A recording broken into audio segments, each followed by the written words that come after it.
Hello students, welcome back to SDS education academy. आज हम CBSE class 10 English first flight के chapter 5 glimpses of India के part 1 यानी a baker from Goa को detail में समझेंगे। अगर आपको ये सेशन पसंद आए तो लाइक, शेयर और सब्सक्राइब जरूर करिए और बेल आइकन प्रेस करना मत भूलिए। तो क्या कभी ये सोचा है कि गोवा की पहचान सिर्फ खूबसूरत बीचेस और टूरिज्म ही नहीं बल्कि एक पुरानी बेकिंग ट्रेडिशन भी है? कैसे पोर्चुगीज कल्चर ने गोवा की फूड ट्रेडिशन को इतना इन्फ्लुएंस किया?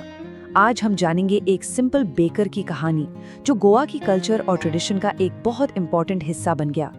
तो शुरू करते हैं हमारे पहले सेक्शन से, जहां हम गोवा के बेकर्स और उस समय की हिस्टोरिकल बैकग्राउंड को समझेंगे। इस चैप्टर के ऑथर हैं लूसियो रॉड्रिगेज, जो कि एक बहुत फेमस गोवन राइटर थे। उन्होंने गोवा के ट्रेडिशंस, कल्चर और एवरीडे लाइफ को बहुत ही खूबसूरती से डिस्क्राइब किया है। गोवा पर एक लंबे समय तक पोर्चुगीज रूल था और उन्होंने वहाँ के खाने, लैंग्वेज और आर्किटेक्चर को काफी डीपली इन्फ्लुएंस किया। इस पहले पार्ट में ऑथर अपने गोवा के बचपन को याद करते हैं। वो बताते हैं कि भले ही पोर्चुगीज लोग चले गए हैं, लेकिन उनके ट्रेडिशनल बेकर्स आज भी वहाँ मौजूद हैं। ट्रेडिशंस अक्सर रूलर्स के जाने के बाद भी जिंदा रहते हैं क्योंकि आम लोग उन्हें फॉलो करते रहते हैं। और इन्हीं में से एक ट्रेडिशन है उनकी फेमस लोव्स ऑफ ब्रेड, जिसे बनाने वाले आज भी गोवा के गाँव में मिल जाएंगे। यहाँ एक बहुत इंपॉर्टेंट वर्ड आता है, नॉस्टैल्जिया। इसका मतलब होता है अपने पास्ट यानी बीते हुए कल के बारे में खुशी और भावुकता के साथ सोचना। स्टोरी में गांव के बड़े बुजुर्ग इस नॉस्टैल्जिया के साथ उन गुड ओल्ड डेज को याद करते हैं जब ये ट्रेडिशनल ब्रेड मेकर्स उनकी सोसाइटी का एक बहुत बड़ा और जरूरी हिस्सा हुआ करते थे। इन ट्रेडिशनल बेकर्स को गोवा में पैडर कहा जाता था। ये पैडर दिन में 2 बार आते थे और उनका आना गांव में किसी इवेंट से कम नहीं होता था।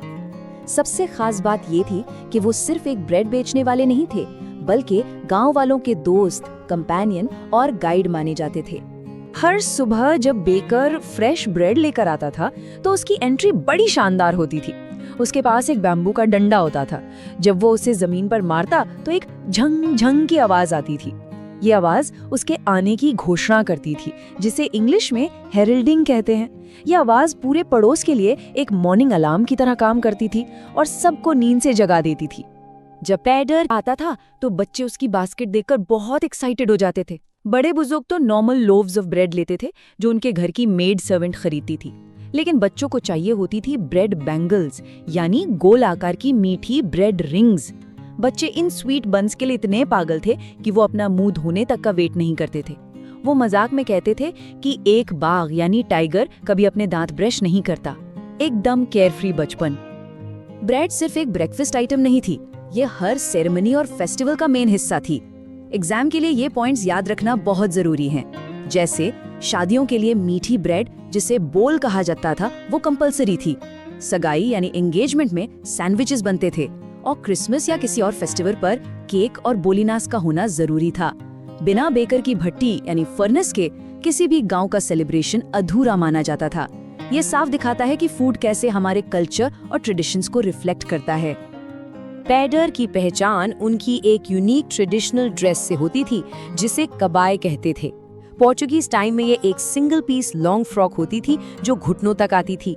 लेकिन जब ऑथर छोटे थे तब उन्होंने बेकर्स को शर्ट और ऐसी पैंट पहने देखा जो फुल लेंथ से छोटी और हाफ पैंट से थोड़ी लंबी होती थी। आज के टाइम पर भी अगर गोवा में कोई ऐसी 3/4 पैंट पहनता है तो लोग मजाक में उससे पैडर कह देते हैं। एक और मजेदार बात जो ऑथर बताते हैं वो उनके अपीयरेंस के बारे में है। उस जमाने में बेकिंग एक बहुत ही प्रॉफिटेबल प्रोफेशन था।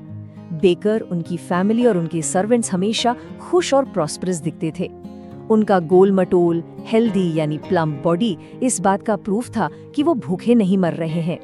इसलिए ऑथर मजाक में कहते हैं कि आज भी अगर कोई कटहल यानी जैकफ्रूट जैसी फिजिकल अपीयरेंस वाला दिख जाए तो उसकी तुलना बेकर से की जाती है।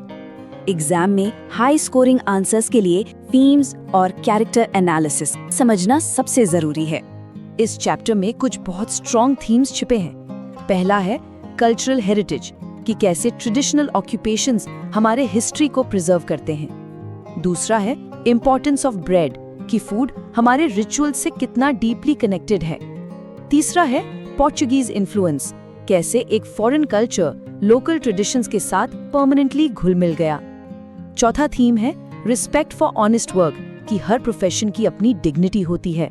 और 5वां है चाइल्डहुड मेमोरीज, कि कैसे बचपन की छोटी छोटी यादें लाइफ लॉन्ग ट्रेजर्स बन जाती हैं। अगर हम कैरेक्टर्स की बात करें तो पैडेर का कैरेक्टर स्केच बहुत पूछा जाता है। वो एक हार्ड वर्किंग और पंक्चुअल इंसान थे, साथ ही बहुत ऑनेस्ट और चेयरफुल भी थे।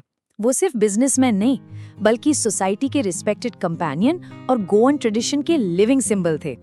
तो स्टूडेंट्स, ये चैप्टर हमें सिखाता है कि ट्रेडिशंस, कल्चर और ऑनेस्ट प्रोफेशंस ही किसी जगह की असली आइडेंटिटी बनते हैं। बेकिंग जैसे छोटे ऑक्यूपेशंस भी सोसाइटी पर एक डीप और लास्टिंग इम्पैक्ट छोड़ सकते हैं।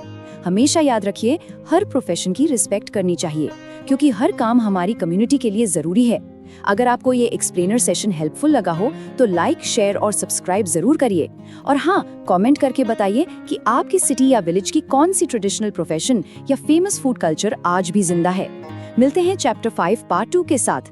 Thank you for watching SDS education academy. Happy learning.